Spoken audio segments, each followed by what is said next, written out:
Welcome to another deep dive. Today we're trying something a little different structurally speaking. Yeah, a bit of a shift in format for this one. Exactly. We are setting up today's exploration as a highly specialized masterclass. And the two of us are basically acting as your personal instructors.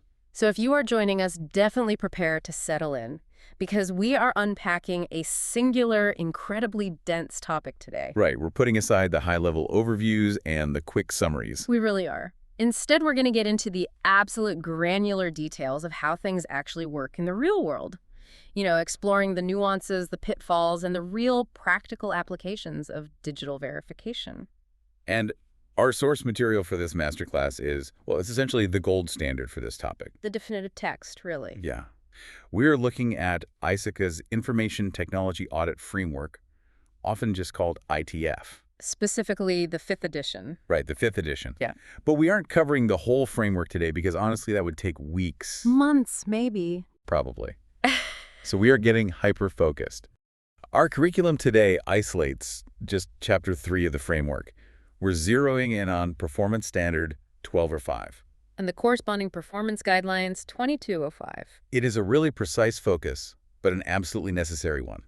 And that's because of the overarching theme we are tackling today. Which is such a massive theme. It is. That theme is evidence. Evidence. It almost sounds like a true crime show, right? Like we're setting up a murder mystery. It kind of does. But if you think about it, the comparison actually holds up. If an IT audit or a compliance check is a courtroom trial, evidence is the absolute only thing that separates fact from fiction. Without it, you really just have opinions. Exactly. You just have people in conference rooms saying things like, yeah, our systems are secure. Or, sure, we back up our data every night. Right. Evidence is that bridge between a claim and the truth. And I think the fascinating part of this dynamic is how fundamentally the nature of that proof has changed over time. Oh, completely. Like if you go back a few decades, evidence was almost always tangible. It was physical. Right. It was a piece of paper with a physical wet ink signature on it, locked away in a heavy metal filing cabinet. But in the modern digital age, evidence isn't just paper anymore. In fact, it rarely is. Today, evidence is ephemeral data. It's cloud access logs that might only exist for a few days before an automated script just deletes them to save server space. Or it's algorithmic outputs from complex artificial intelligence systems. Yeah, or intricate configuration settings buried deep within virtualized servers that physically exist in a data center halfway across the world. And validating that kind of abstract digital evidence requires a completely different mindset. And a really highly refined set of skills. Which brings up the most important question, really. Why should you, the listener, care about Performance Standard 1205? It's a fair question. The answer is pretty straightforward, though. Whether you are the auditor who is actually performing the assessment, or you're the IT manager whose systems are being audited. Or honestly, if you're just a professional trying to understand how truth is verified in complex environments. Exactly. Yeah. Understanding what legally and professionally counts as proof is a critical survival skill. Because if you don't know what makes evidence valid, you can't prove you are doing your job correctly. And, conversely, you can't catch the red flags when things are going dangerously wrong. The ability to verify operational truth is the absolute bedrock of digital trust. It really is. If an enterprise cannot definitively prove that its systems are secure and compliant, The entire foundation of that enterprise's technology becomes a massive liability. that is the mission of this masterclass today, to teach you how to establish that proof. All right, so let's open up the curriculum to the first major phase of our deep dive, the mandate. The mandate, I like that. In the ITF framework, there's a very clear distinction between standards and guidelines. A very firm line. Standards are mandatory. They are not suggestions. They're not best practices you can opt out of if you feel like it. Right, you have to follow them to claim you are doing an audit. So Standard 1205 lays out the core mandatory requirements for evidence. The very first clause dictates that practitioners must obtain sufficient and appropriate evidence. To draw reasonable conclusions, let's really pull those two terms apart. Sufficient and appropriate. Because blending them together is a trap a lot of professionals fall into. They really do. So let's separate them. They are distinct concepts. Though they are inherently linked, sufficient refers purely to the quantity of the evidence. It's a measure of volume. Right. Appropriate, on the other hand, refers to the quality. The quality, the reliability, and the relevance of the evidence. Exactly. Relevance to the specific objective you are testing. The standard explicitly states you need both to form a valid, defensible audit opinion. You cannot substitute a high volume of bad evidence for a small amount of good evidence. No, you absolutely cannot. I always like to use a visual analogy to make this click. Okay, let's hear it. Imagine you are a detective trying to prove the identity of someone who robbed a bank. Okay. If you have 100 blurry, grainy, out-of-focus photos taken from a security camera a mile away. And you can't make out a single facial feature. Exactly. You technically have a sufficient quantity of evidence out of 100 photos. The volume is massive. But the quality is terrible. Right. It is not appropriate evidence to conclusively identify the suspect in court. It fails the appropriateness test completely. But on the flip side, what if you have exactly one crystal clear 4K high-definition photo of the person's face looking directly into the lens? That is appropriate quality. And in that specific context, just that single photo might also meet the threshold for sufficient quantity. Because the quality is so overwhelmingly high. Exactly. Taking that analogy and mapping it onto a real-world IT audit scenario really clarifies the challenge. Yeah. How does that look in practice? Imagine you, as the listener, are tasked with auditing user access terminations. You need to prove that when an employee leaves the company, their access to the network is cut off.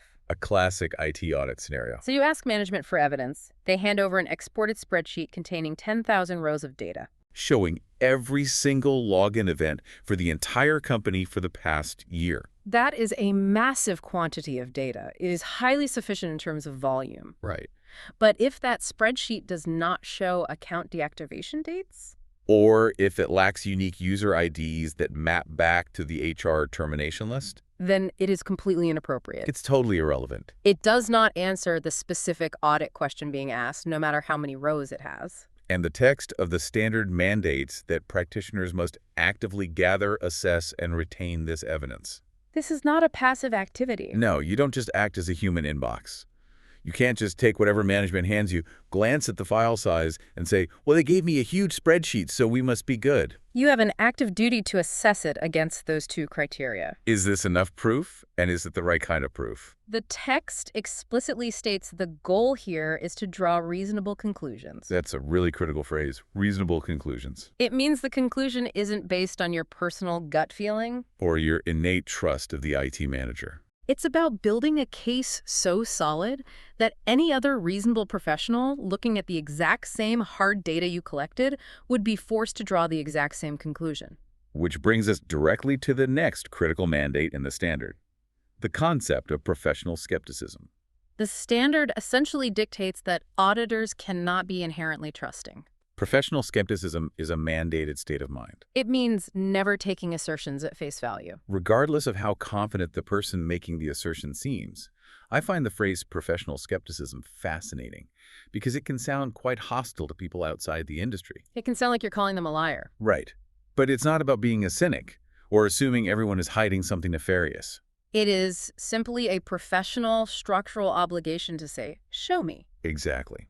If you are talking to an IT director and they tell you, yes, our team reviews the external firewall rules every single quarter without fail. Professional skepticism requires you to respond. That's excellent. Now, please show me the calendar invites for those review meetings. Show me the sign-off sheets from the attendees. And the actual changelog tickets demonstrating what rules were modified as a result of the review. You just have to see the proof. And the framework mandates that practitioners continuously evaluate the adequacy of the evidence they are gathering. If you review the documentation provided and your professional skepticism highlights a gap, Like maybe the sign-off sheet for the firewall review is missing a date. or it's signed by someone who doesn't actually work in network security, Then you haven't met the standard yet. You cannot check the box. you are required to keep digging, to ask follow-up questions. And to gather alternative proof until that skepticism is entirely satisfied by empirical data. Furthermore, the standard has strict rules about what happens after you are satisfied. Preservation. Yes. You must preserve the evidence.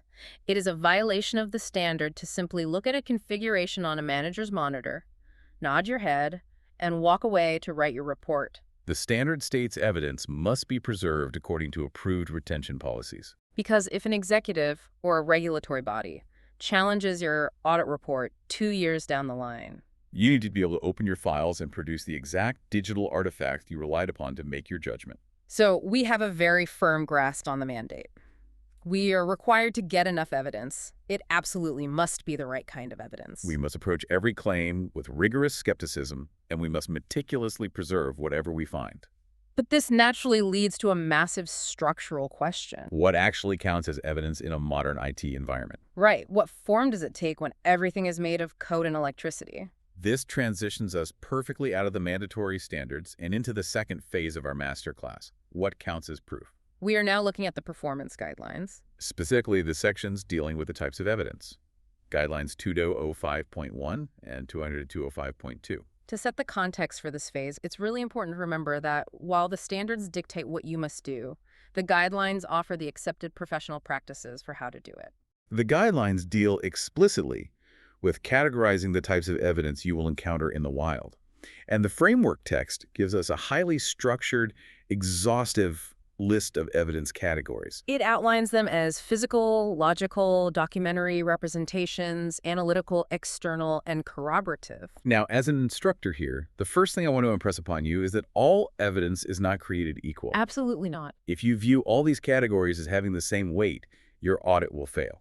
The reliability of these categories varies wildly, and a hallmark of an experienced practitioner is knowing how to weigh them against each other. Consider the difference between external evidence and internal representations. External evidence is inherently structurally more reliable Why is that? because internal representations come from the very people being audited. Even if they are entirely honest, they have a vested interest in the outcome. And they are susceptible to internal biases. External evidence comes from an independent third party who has absolutely no stake in whether the enterprise passes or fails its assessment. Right. If you are auditing financial systems and a third-party bank directly confirms the enterprise's cash balance, that is external evidence. It is incredibly robust. But if the enterprise's own internal finance director hands you a memo stating what the cash balance is, that is an internal representation. It qualifies as evidence, but it is vastly weaker. it requires significant corroboration because the source is not independent. Let's break down the very first major category the framework text explores: observation of processes and physical items. On the surface, observation sounds like the simplest thing in the world. You just use your eyes and look at things. But the framework recognizes that in an IT context, looking at things is incredibly complex. The text actually splits observation into three very distinct subtypes. Let's walk through these using the precise examples the framework provides.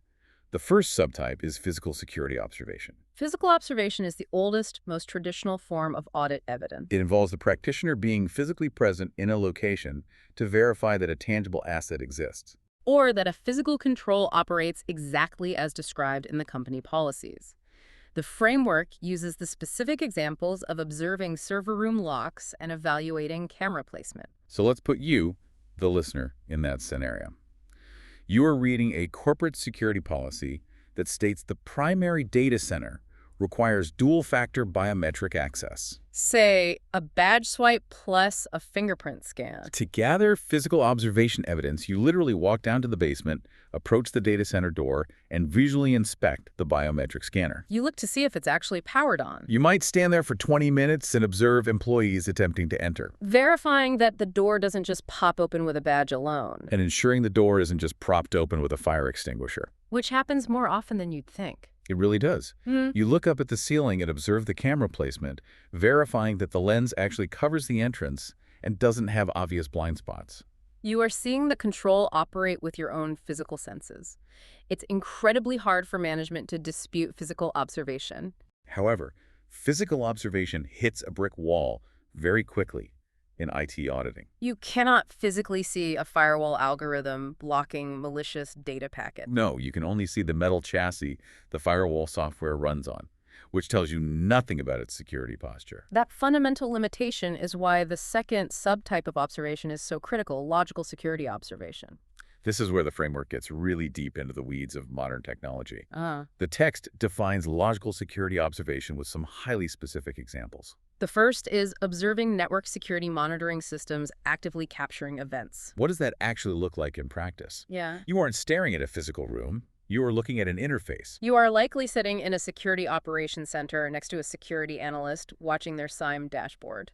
For those who might not be familiar with the acronym, a SIEM is a Security Information and Event Management Tool. It aggregates logs from all over the network. When you observe a SIME, logically, you are watching the dashboard populate with live incoming log data. You are observing the logic of the network's nervous system working in real time. The framework also provides the example of observing firewall rules and configurations in operation. This is a crucial distinction. You aren't just asking for a static, printed list of firewall rules. Which would be documentary evidence. Right. For logical observation, you are sitting beside the network administrator, having them log into the live firewall management console. And observing the active configuration on the screen. You are watching how the rules are logically prioritized, seeing which ports are actively blocked. And verifying that the live logic matches the approved security policy.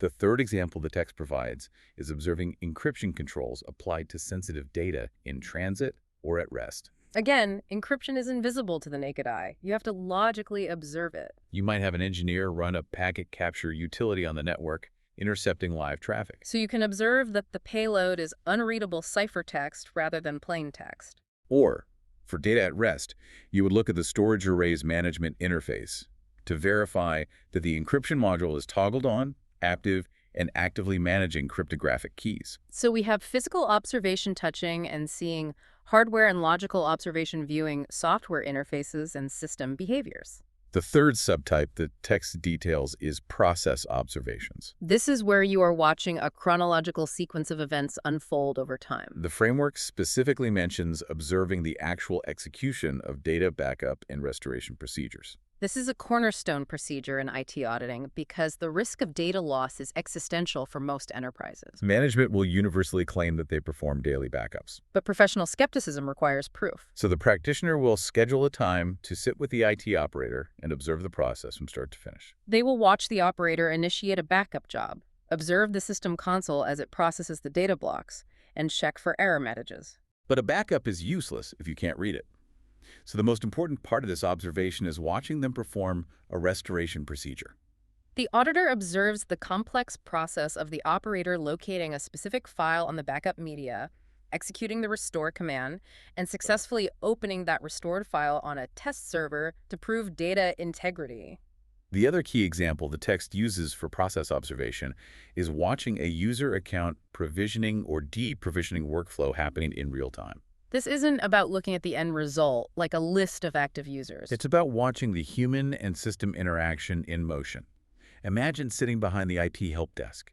An urgent ticket comes in from human resources stating that an employee has been terminated immediately. You, as the auditor, observe the entire workflow. You watch the help desk technician receive the ticket, open the Active Directory console, locate the specific user account, right-click, select Disable. And you watch the system output confirm the action. You are observing the procedural gears turning. While observation is incredibly powerful because it is first-hand evidence, it harbors a severe built-in weakness. And the framework implies practitioners must be acutely aware of this. It's often called the auditor effect.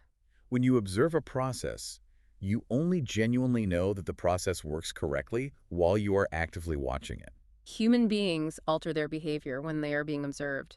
Watching an operator carefully follow the backup procedure on a Tuesday afternoon with an auditor taking notes does not prove that the same operator follows the procedure at 2:00 a.m. on a Sunday when they are tired and unsupervised. Because observation is inherently limited to a specific slice of time, it must almost always be reinforced by our next major category. Documentary evidence. That is a perfect pivot into the next section of the framework, evidence documentation. Now, we need to completely decouple the word documentation from the concept of physical paper. The text explicitly points out that documentary evidence encompasses physical paper, digital files, or automated system-generated outputs. The framework provides a rapid-fire list of examples to illustrate the sheer breadth of this category. Let's unpack them. First, they mention written policies and procedures. This is your baseline. It's the foundational documentation showing what the enterprise claims should be happening. Next, the framework lists data extractions. This is incredibly common. It occurs when an auditor requests a specific subset of data to be pulled from a massive underlying database so it can be analyzed. Then the text highlights system-generated reports. This is a critical point of differentiation. A seasoned auditor will always demand a report generated directly by the system engine over an Excel spreadsheet that was manually created or formatted by a human user. Why is that? Because a direct system-generated report is far less prone to human error, accidental omission, or deliberate manipulation. The text continues by listing transaction records. In an IT context, a transaction isn't just buying something. It could be a system log recording a financial transfer, or it could be an administrative log recording the exact second a core server configuration was altered. They also list program source code. If you are tasked with auditing the security logic of a proprietary application, the actual lines of code written by the developers serve as your documentary evidence. The framework broadly mentions business records, but there is one specific item on this list that I want to deeply emphasize. The text specifically calls it out as a unique, highly critical form of documentary evidence. Attestations from third parties. Third-party attestations are the glue that holds modern digital ecosystems together. Think about how businesses operate today. Almost every enterprise utilizes massive cloud providers like Amazon Web Services or Microsoft Azure to host their infrastructure. If you are auditing an enterprise, you cannot just fly to Virginia, walk into an AWS data center, and perform a physical observation of their server room locks. The cloud providers simply will not let you in. It's a massive security risk. So you are completely cut off from direct observation. The documentary evidence you must rely upon to fill that gap is a formal attestation from a third party. The most common example is a SOC2 report. In a SOC2 report, an independent certified auditing firm spends months evaluating the cloud provider's security controls. And then issues a sworn documentary attestation that those controls are functioning. For the enterprise relying on the cloud, that third-party document is the ultimate proof that their outsourced infrastructure is secure. Which brings us to a fascinating contrast in the final evidence category detailed in this section: written and oral representations. We touched on internal representations earlier, but the framework makes a stark, unyielding contrast between written statements and oral statements. A written representation might take the form of a formal, signed memorandum from executive management, explicitly stating that they have disclosed all known internal control weaknesses or data breaches to the audit team. An oral representation is, simply put, just a conversation. The text uses the example of an IT manager verbally explaining the details of a security awareness program to the auditor during an interview. Here is where we must deliver a severe warning. As an instructor, if there is one thing you take away regarding evidence types, it is the extreme fragility of oral representations. In the hierarchy of audit evidence, an oral representation is the weakest, most precarious form of proof imaginable. Why?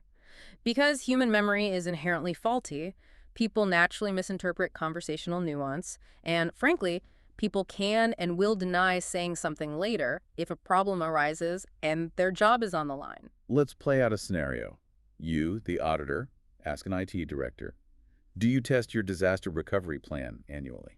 The director says, yes, absolutely, we ran a test last month. That is an oral representation. You write it down in your notes. You've trusted them. 6 months later, a ransomware attack hits, the systems crash, and it turns out the disaster recovery plan fails completely because it hadn't been tested in 3 years. When the CEO demands answers, that IT director might look right at you and say, I never said we tested it last month.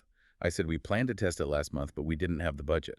That is an auditor's absolute worst nightmare. It becomes a completely unresolvable he said, she said situation. So what is the framework's solution to this? Why do standards and guidelines continuously push auditors to force management to put things in writing? Because a written representation locks down the assertion. When management has to write an email or sign a memo stating the disaster recovery plan was tested on October 12th, it forces them to formally take responsibility for the factual accuracy of that statement. It removes the ambiguity, the misinterpretation, and the deniability. Exactly. It crystallizes the claim into documentary evidence. And understanding the difference in strength between an oral claim and a written document leads us directly into the mechanics of the process. We now know what the different types of evidence are, from physical locks to signed dashboards to written memos. But how do practitioners systematically go out and capture this information? Let's shift our focus to part 3 of our masterclass, the art of the hump. We are now exploring the guidelines, focusing on obtaining evidence. This entire section is dedicated to the step-by-step methodology practitioners use to actually get their hands on this proof. Let's start with a term that is thrown around constantly in the industry: work paper documentation. Can we pull back the curtain on this? What actually goes into these mystical work papers? Because they sound like just a pile of notes, but the framework treats them like they are sacred. To call work papers notes is a massive understatement. Work papers are the auditor's operational diary, their analytical ledger, and a legally defensible evidence locker, all fused into one comprehensive package. The ISAC guidelines are extremely rigid about what must be included within them. First, you must document the specific procedures performed. This cannot be vague. You can't write checked security. You must write, interviewed lead network engineer Jane Doe on Tuesday at 10 a.m. regarding firewall change management. Or executed an authenticated vulnerability scan against the core database cluster IP subnet using Tool X. Second, you must document the precise results of those procedures. What were the raw findings?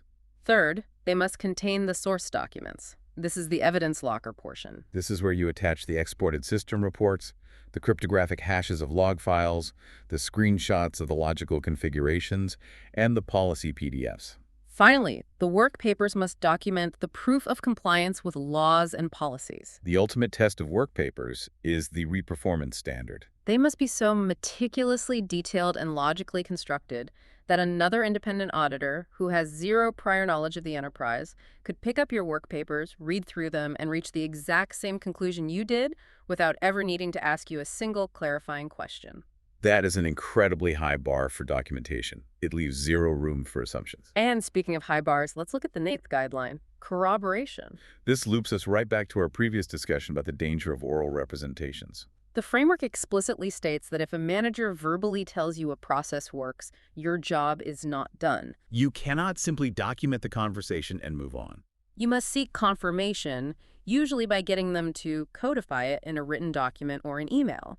And crucially, you must seek alternative, corroborating evidence from a different source. It perfectly embodies the old Russian proverb that became famous in geopolitics: trust, but verify. Trust but verify is the absolute essence of the audit profession. Let's look at an example. The IT manager orally represents during an interview that their employee security awareness program is highly effective. You write down their statement, you've trusted them. Now you must verify. You seek corroboration. You ask HR for the training completion logs to see if people actually take the courses. Then you ask the security operations team for the results of the last internal phishing simulation, where the company sends fake, malicious emails to its own employees to see who clicks them. You're seeking multiple independent streams of evidence that all converge on the same conclusion. If the manager says the training is highly effective, but the corroborating evidence shows that 40% of the company clicked the fake phishing link and gave away their passwords, your corroborating evidence has just completely shattered the oral representation. But hunting for all this corroborating evidence leads to a fascinating practical problem discussed in the guidelines regarding considerations in gathering evidence. The text dives deep into what I think of as the auditor's ultimate dilemma: balancing effort and sufficiency. Theoretically, if you had unlimited time and unlimited budget, you could spend 5 years gathering every single piece of data in a massive multinational company to prove beyond a shadow of a doubt that every control works perfectly. But that is obviously not practical. Businesses have to operate. So how do practitioners balance the immense time and cost required to gather deep evidence against the actual risk they are trying to reduce? It is a constant high-wire balancing act. The standard requires sufficient evidence, but it deliberately does not require infinite evidence or absolute proof. The effort expended must be fiercely proportionate to the risk involved. Let's illustrate this. Suppose you are auditing the IT controls surrounding a proprietary banking system that processes billions of dollars in international wire transfers every day. If that system fails or is compromised, the enterprise could be destroyed. The risk is astronomical. Therefore, as an auditor, you are completely justified in expending a massive amount of effort, time, and enterprise costs to gather airtight, exhaustive, multi-layered corroborating evidence. You turn over every single rock. But conversely, suppose you're auditing the IT access controls for the web portal that manages the corporate cafeteria's daily lunch menu. If that portal is hacked, the worst-case scenario is that someone changes the soup of the day from tomato to clam chowder. The risk is incredibly low. Spending 3 weeks gathering rigorous corroborating evidence and demanding third-party attestations for the cafeteria menu is a gross violation of professional efficiency. The framework directs practitioners to rigorously evaluate the significance of the risk when determining how much hunting is actually appropriate. The framework also highlights another massive consideration in the modern hunt for evidence: the inherent reliability and security of the evidence itself. And this is a profoundly modern problem that didn't exist in the days of paper ledgers. The text explicitly mentions the trustworthiness of evidence derived from automated cloud or AI systems, and the urgent need to protect this evidence from alteration or loss after it is gathered. Think about the philosophical problem here. If you request an activity log from an artificial intelligence system to prove what decisions it made, how do you know the AI didn't hallucinate the log? Or, if you download a massive log file from a cloud server, how do you ensure it wasn't secretly intercepted and tampered with by a malicious insider between the time it was generated by the server and the time it landed on your laptop? This is where the concept of the chain of custody, borrowed directly from law enforcement, becomes paramount in IT auditing. When evidence is entirely digital, just a sequence of ones and zeros, it is inherently malleable. You have to be able to cryptographically prove its provenance. Practitioners need to ensure that the underlying systems generating the evidence are themselves secure before they can trust the evidence those systems produce. If the logging server that creates the audit trail has weak access controls and 50 different developers have full administrative rights to it, then the logs themselves are fundamentally suspect. Anyone could have gone in and deleted the record of their actions. So if digital evidence is so fragile and difficult to trust, how do we actually gather it securely? Let's look at the section detailing evidence gathering procedures and supporting technologies. The framework contrasts manual techniques with tech-enabled tools. In the old days, manual techniques were everything. You took physical samples of invoices, you manually traced a transaction on paper from a purchase order to a ledger. But today, the framework details a specific arsenal of technologies that are considered the modern tools of the trade. Let's walk through the specific tools the text highlights. The first major tool set they mention is data analytics platforms. This represents a paradigm shift. In the past, if you had 1 million expense reports, an auditor would manually check a random sample of maybe 50 reports. Today, a data analytics platform allows the auditor to ingest all 1 million rows of data. They can write algorithms to analyze 100% of the population instantly, flagging every single duplicate payment, every expense submitted at 3 a.m. on a Sunday, or every employee who exactly hits the maximum allowable expense limit every single month. It moves auditing from sampling to absolute population testing. The text also highlights audit management systems. We talked about those massive, complex work papers earlier. Audit management systems are the secure, specialized workflow platforms where all those work papers, attachments, and chains of logic are centrally stored, tracked, cryptographically signed, and reviewed by management. Then the framework mentions a fascinating technology: process mining solutions. If you haven't seen this in action, it's incredible. Imagine you want to know how a purchase order gets approved. You could ask a manager, and they will draw you a neat, straight-line flowchart. But process mining ignores the human. Instead, you connect the process mining tools directly to the enterprise application's backend database. The tool reads the raw transaction logs and visually maps out the actual paths that data takes. I like to use the analogy of desire paths in a park. The city planners build beautiful, right-angled, paved sidewalks. That's the official policy. But the process mining tool shows you the dirt trails cutting diagonally across the grass. Those are the desire paths. Process mining reveals all the unauthorized workarounds, the skipped approval steps, and the shadow processes that employees actually use when they think no one is looking. It entirely removes human bias and the auditor effect from process observation. It shows you the raw, unvarnished truth of system usage. The text also lists continuous monitoring applications. Traditionally, audits are point in time. You check things once a year. Continuous monitoring tools integrate directly into the network and constantly watch systems for deviations from baseline security configurations. If an administrator accidentally opens a firewall port, the continuous monitor alerts the audit team in real time, rather than them discovering it 9 months later during an annual review. Finally, the framework lists vulnerability scanners and log analysis utilities. These are absolutely essential for testing logical security controls. A vulnerability scanner automatically probes the network for known weaknesses, while log analysis utilities help auditors sift through literal mountains of raw security event data to find the needle in the haystack that proves a control is functioning or failing. Okay, we've talked about the ideal hunt, the tools, the strategies, but let's pivot to the dark side of the hunt.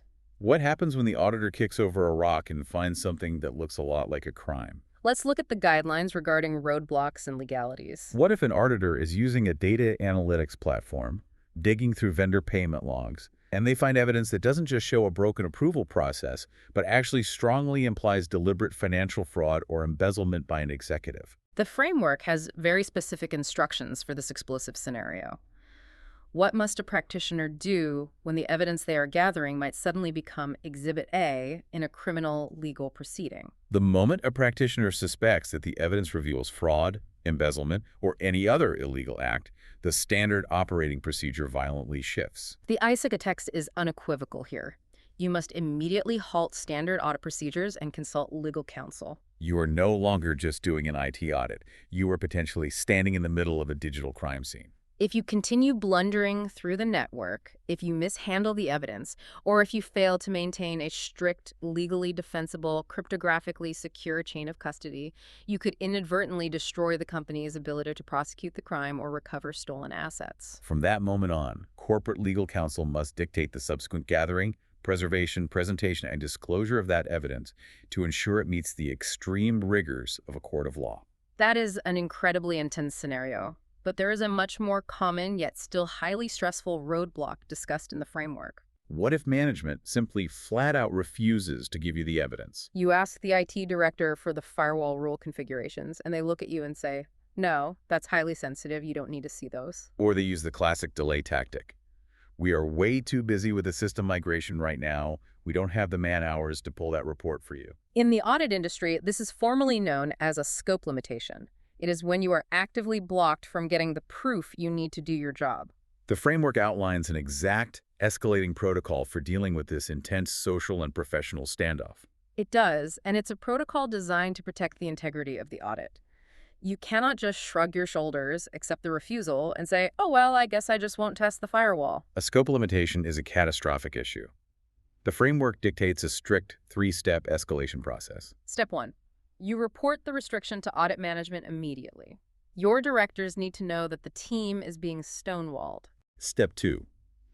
If the issue cannot be resolved diplomatically between audit management and IT management, it must be escalated to those charged with governance. In most enterprises, that means reporting the IT director's refusal directly to the board of directors or the executive audit committee. The board needs to know that operating management is actively preventing the independent audit function from verifying the security of the enterprise. Which is an incredibly uncomfortable meeting to have to trigger. And what is the third and final step of the protocol? The third step is brutal but necessary. You must document the restriction prominently in the final published audit results. The report must clearly and unequivocally state, we were unable to verify the effectiveness of the perimeter network security because IT management actively refused to provide the necessary firewall configuration evidence. This disclosure heavily impacts the overall audit opinion, almost always resulting in what is called a qualified or even an adverse opinion.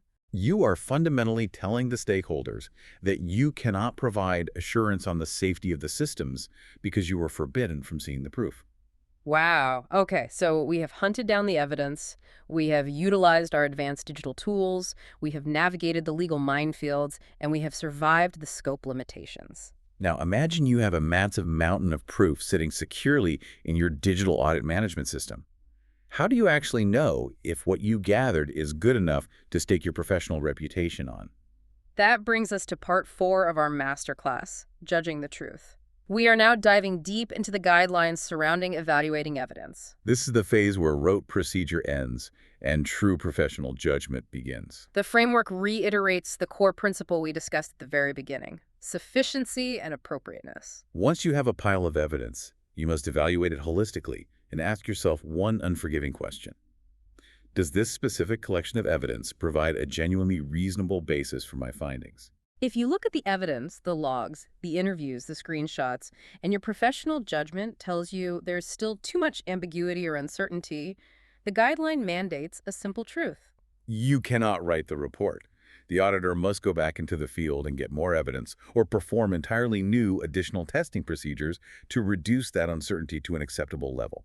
So how do we systematically assess the evidence to reach that level of certainty? The framework provides us with 6 distinct methods of gathering and assessing the source. Let's explore these, perhaps weaving them into a scenario to see how they layer together. The 6 methods are inquiry and confirmation, observation, inspection, analytical procedures, recalculation or computation, and reperformance. Let's use the scenario of auditing an automated payroll system. You start with inquiry and confirmation. You ask the payroll manager how the system calculates overtime, and they confirm the logic verbally. That's a start, but weak. Next is observation. You sit with the payroll clerk and watch them input hours into the interface. Next is inspection. This involves physically or logically examining records. You inspect the master configuration file of the payroll software to see the actual overtime multiplier setting. Then comes analytical procedures. This is about evaluating plausible relationships among data. You might take the total number of hourly employees, multiply it by the standard hourly rate, and see if that rough calculation plausibly aligns with the massive total dollar amount actually paid out by the system. If it's wildly off, you know something is wrong. Those first 4 build a strong case. But the last 2 methods are where the real, rigorous, undeniable proof is forged. Recalculation or computation is exactly what it sounds like, and it requires zero trust. If the payroll system calculated that an employee earned $150 in overtime based on a complex formula of shift differentials and holiday pay, you do not just trust the system's output. You extract the raw time punch data, you open up your own tools, you run the complex mathematical formula yourself entirely independently, and you verify if your manually computed number perfectly matches the system's output down to the penny. And then there is reperformance. This is the ultimate test. It involves taking a complex process the client claims to do and literally executing it yourself from scratch to prove it actually works. If IT claims they can restore a crashed server from a cloud backup within 1 hour, you don't look at a log. You demand they spin up an empty virtual machine, and you stand there with a stopwatch and force them to reperform the entire restoration process while you watch. But the framework demands that we dive even deeper than just the method of assessment. We have to ruthlessly evaluate the source of the evidence itself across 3 very specific dimensions. The first dimension is independence. We touched on this, but it bears repeating. Evidence sourced from third parties is inherently mathematically more reliable than internal sources. If the internal HR department claims an employee worked 40 hours, that's internal. If the independent security badge system logs show the employee was physically in the building for exactly 40 hours, that corroborative external evidence strengthens the claim exponentially. The second dimension for evaluating the source is qualifications. You have to ask, does the human being or the system providing this evidence actually possess the required expertise and formal role to be considered credible? Here's an extreme example. You need evidence regarding the complex routing configurations of the enterprise's core database cluster. You ask for documentation, and the document you receive is authored and signed by a summer intern in the marketing department who is tasked with updating the IT wiki. Is that document reliable evidence? Absolutely not. Even if the information happens to be accurate, the source lacks the qualifications to make the assertion credible. You must demand that evidence from the senior database administrator. And the third, profoundly critical dimension is systems. Are the IT controls governing the system that generates the evidence actually reliable? Let's say you were relying on an automated report from Active Directory to prove exactly who has domain admin privileges, the keys to the kingdom. Before you can trust that report, you must first evaluate the access controls and change management processes governing Active Directory itself. If you discover that any junior help desk tech can log in and secretly alter the reporting module's code without any approval or oversight, then the report it generates is completely worthless as evidence. The system producing the proof is compromised, therefore the proof is compromised. Which creates the perfect segue into discussing the unique challenges of digital evidence. The framework outlines 4 specific, non-negotiable pillars for assessing automated or tech-generated evidence. This is arguably the most vital part of the masterclass because almost all evidence you will handle today is digital. Pillar number 1 is integrity. Integrity asks a binary question. Is the data complete, and has it remained completely unchanged since the moment it was created? If an IT manager exports a firewall log into a CSV file and emails it to you, how do you know they didn't open it in Excel and quickly delete 3 rows of data showing their own unauthorized access before hitting send? You need cryptographic proof of integrity. This is often achieved through a hashing algorithm, which generates a unique mathematical fingerprint of the file at the exact millisecond of creation. If even a single space is added or deleted from that file, The hash changes, and the auditor instantly knows the integrity is broken. Pillar number 2 is source independence. This asks, is the system producing the evidence entirely free from undue influence by the people being audited? If the IT infrastructure manager, whose daily actions are being audited, is also the sole administrator who controls the audit logging server, that source is categorically not independent. They possess the undue influence required to silently manipulate the system that generates the proof of their own actions. Pillar number 3 is authenticity. Is the digital evidence genuinely what it claims to be? And did it truly originate from a valid source? Just because you receive a digital file named core firewall logs final.pdf does not mean it actually came from the core firewall. Anyone can rename a file. You have to authenticate the origin of the data, often by verifying digital certificates or tracing the data extraction directly back to the source IP address. And the final pillar, number 4, tamper resistance. Are there robust technical safeguards against alteration? And if a highly skilled actor did manage to alter the data, are those alterations immediately detectable? As we noted, physical evidence historically reigns supreme because it is exceptionally difficult to secretly forge a watermarked document bearing a wet ink signature. But digital evidence, a log file on a standard hard drive, can be altered seamlessly. This is why specialized technologies are becoming critical for evidence storage. For example, write-once-read many storage drives, or worm drives. A worm drive is physically or logically designed so that once data is written to it, it can be read 1,000,000 times, but it can never be overwritten, modified, or deleted until a preset expiration date. Technologies like worm drives, digital signatures, or even private blockchain ledgers provide the essential tamper resistance that standard digital files inherently lack. And speaking of the fragility of digital files, let's explore a concept the framework highlights in the section concerning availability over time. I like to refer to this as the problem of the vanishing evidence. In the physical world of the past, a piece of paper sits quietly in a cardboard box in a warehouse until someone actively decides to throw it away or a fire burns it down. The evidence waits for you. But digital evidence operates on a ticking clock. It absolutely does not last forever. This represents a massive logistical issue in modern IT auditing.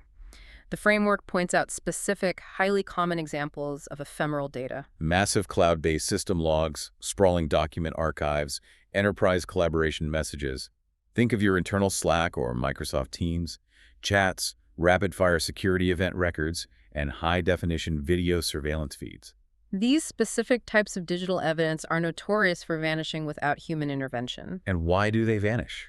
Because at an enterprise scale, data storage costs an exorbitant amount of money. If a global enterprise is logging every single network packet, every firewall drop, and every login attempt across a worldwide cloud infrastructure, they are generating terabytes of raw data every single day. The system architecture constraints, or the external vendor's automated retention policies, might be hard-coded to say, we only maintain active logs for 30 days. On day 31, we automatically delete them to reclaim server space. You have to consider how this directly affects the timing of audit testing. Imagine an auditor arrives in December to investigate a major security incident that occurred back in July. If the enterprise's cloud logs auto-delete after 90 days, the evidence required to piece together the incident is simply gone. It evaporated into the ether back in October. There is no forensic recovery. Practitioners must deeply understand these automated retention cycles and plan their audit timing accordingly. Alternatively, they must ensure that management has proactive controls in place to automatically back up and archive critical system evidence to long-term cold storage long before the ticking clock runs out and the data vanishes. Okay, we have navigated the complexities of digital proof, and we are entering the final stretch of our masterclass. Part 5, Leaving a Trail. We are now looking at the final guidelines, which deal with documentation and other considerations. We have hunted down the evidence, we have ruthlessly judged its integrity, its source, and its appropriateness. Now, how do we properly store and organize this massive accumulation of data? The final sections cover the meticulous preparation of audit documentation. The framework imposes a strict, non-negotiable requirement to document and retain all gathered evidence for predefined periods. This is not simply a matter of keeping your digital workspace tidy. It is a strict mandate dictated by internal enterprise governance policies and, very often, by severe national or international regulatory laws. If a federal regulatory body or a law enforcement agency decides to review your audit work 3 or even 5 years from now, you must be able to instantly produce the complete, unaltered documentation package. The framework strongly emphasizes the critical importance of clear identification, meticulous cross-referencing, and logical cataloging. I always picture this process like a TV detective string board. You know the trope? The giant corkboard covered in thumbtacks, with red string physically connecting a grainy photo of a suspect to a map location, and then to a piece of evidence. Your digital audit documentation needs to be exactly that interconnected, but infinitely more organized. If your final audit report contains a sentence stating, "Access Control X is critically broken," there must be a digital red string that links that exact sentence directly back to the specific worm drive stored log file, the digitally signed interview notes, and the re-performance test results that unequivocally prove it. The ultimate goal, as the framework insists, is to construct a system so transparent that any independent reviewer can retrieve the file, follow your digital red strings, and mathematically prove that your evidence was sufficient and your conclusion was inescapable. It is about creating a perfectly verifiable chain of logic. Finally, the framework closes with a few broader considerations. It briefly summarizes the need for operational efficiency in the collection process, warning practitioners not to waste valuable time gathering mountains of data they don't actually need just to feel secure. It stresses aligning the entire evidence hunt strictly with risk and materiality, demanding that you focus your limited energy and budget on the critical systems that actually matter to the survival of the enterprise. And ultimately, it places the final, overarching emphasis on accuracy and completeness. The evidence you gather and retain must tell the true, complete, and unvarnished story of the IT environment. So, stepping back from the granular details, what does this all mean for you, the professional listening to this? Let's wrap up this masterclass. We have seen that the concept of evidence in the realm of IT auditing has undergone a massive, fundamental evolution. It has moved entirely away from the simplicity of inspecting locked metal filing cabinets and into the highly complex realm of validating the cryptographic authenticity of an ephemeral cloud log. It requires the constant high-wire balancing act of gathering a sufficient quantity of data while demanding appropriate, high-quality relevance. It requires relentless, mandated professional skepticism. And it requires mastering a sophisticated arsenal of digital tools needed to hunt down, authenticate, and secure fleeting data across sprawling, complex global networks. And that profound shift is exactly why this standard matters to your daily professional life. Whether you are the practitioner actively conducting an audit, or you are the IT leader managing the complex systems being audited, the fundamental quality of your evidence is the ultimate objective measure of your operational truth. If you cannot prove your claims with reliable, independent, structurally tamper-resistant evidence, then in the harsh, objective eyes of the framework, those claims simply did not happen. That is the incredibly harsh reality of digital compliance. But it is also the vital mechanism that keeps our global digital systems trustworthy, stable, and secure. I want to leave you with a final, slightly provocative thought to mull over, building directly on what we've discussed regarding the framework's warnings about ephemeral data and system-generated evidence. We explored how evidence is vanishing faster than ever. But consider the near future. As AI systems increasingly generate their own operational logic, making autonomous security and routing decisions at speeds human analysts literally cannot track, and as massive cloud environments automatically scale up and auto-delete their own logs based on opaque vendor optimization algorithms, we are rapidly moving toward a paradigm where evidence is entirely invisible and entirely temporary. If the absolute proof of an automated action disappears, the precise millisecond a virtual system is spun down and erased from existence, how will we mathematically verify the truth of our digital world tomorrow? That is a fascinating, complex, and admittedly slightly terrifying question to end our session on. It highlights why understanding the foundations of proof is more critical now than ever. Thank you for joining us for this deep dive into the ISACA audit framework. We hope this masterclass has thoroughly sharpened your professional skepticism and given you a robust, practical new perspective on the true nature of digital proof. Until next time.